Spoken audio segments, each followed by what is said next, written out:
All right, we're going to cover 3 or 4 of the top reasons why remote start on your vehicle either fully doesn't work at all, or it'll start your vehicle but only run for about 10 seconds and then turn off. And usually if you have the issue where it only runs for 10 seconds and turns off,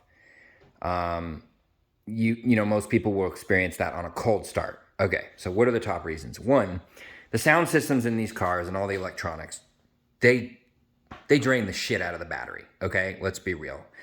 And so you'll want to probably put your car on a trickle charger. If you're not trickle charging and you drive this thing, you're going to want to drive it for at least 30 minutes. If you're using the sound system and you got 10-inch subs in this thing, right, just be aware of that. So the car will either not auto start or it will turn off if your battery voltage is low. If it's a new car, which most people experience this on a new car, they're like, yeah, my battery's fine. I just replaced it, or it's new. It means just the voltage on your battery's a little bit low. It's lower than 80%, right? It could be, 60, 50%, 80%. Throw it on a trickle charger and get it charged up, and you will see that issue goes away.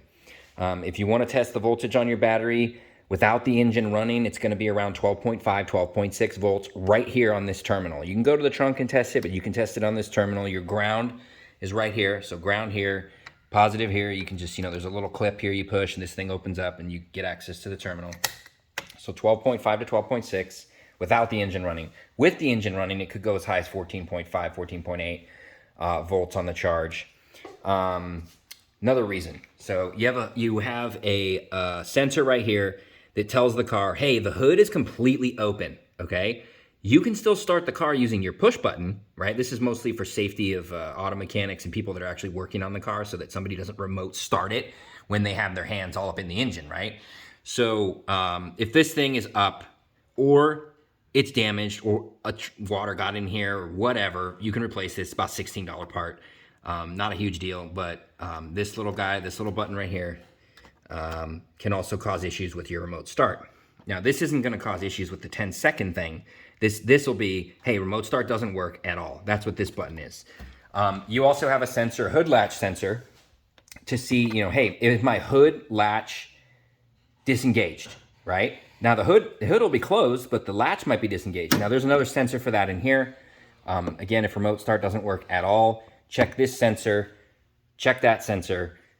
Two other fairly common reasons, but fairly well known.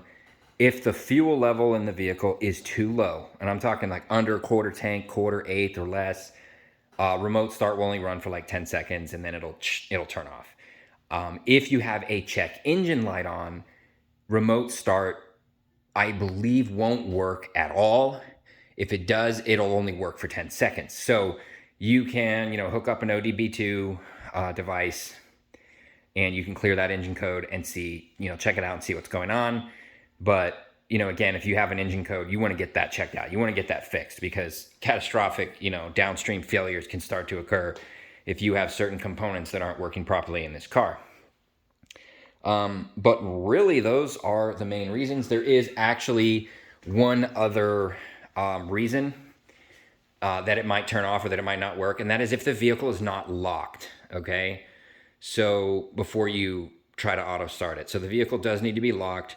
I think with some software updates in some of the newer vehicles, when you push the remote start button twice or you do it from your phone, it should lock the car first and then start the engine. But on some cars, I pushing it twice might not actually lock the doors, in which case, it'll turn off or it won't work at all. So those are really the biggest reasons. But you might read some things on the internet about, the starter relay, like, when the gear from the starter motor flies out into the flywheel, it gets stuck and it doesn't retract.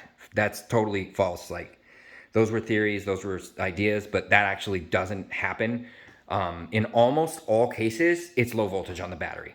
And the number one cause of that is the sound system in this car, right? 900 watt amplifier, dual 10-inch subs, all the electronics.